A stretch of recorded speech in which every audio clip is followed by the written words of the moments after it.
It was now some time since Jesus had appeared to the disciples, and Peter, he wanted to go back fishing.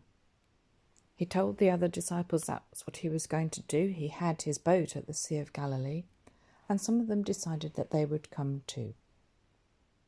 So there were 7 disciples altogether who got into the boat and set off to catch fish that night. They fished all night long, but by the time it got to daybreak, they hadn't caught a thing. As the sun was rising, Jesus himself was on the beach, but the disciples didn't know it was him.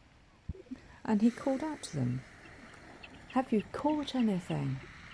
And they answered, "No, not a thing."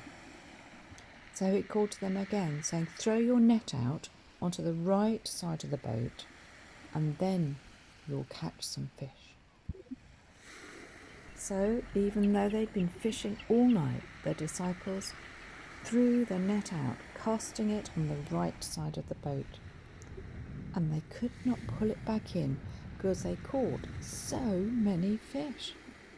And it was at that moment that John realised who it was and said to Peter, "It is the Lord."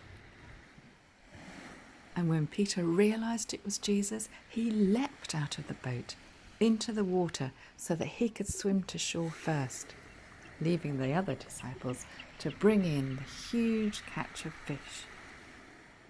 And when Peter got to the shore, there was Jesus and there was a fire, and he was cooking fish and bread there. And he said to him, "Go and bring some of the fish that you've just caught." So Peter went. There were over 100 fish, but brought some with the disciples. And they sat around together and enjoyed a meal with Jesus. This was now the 3rd time they'd seen him alive.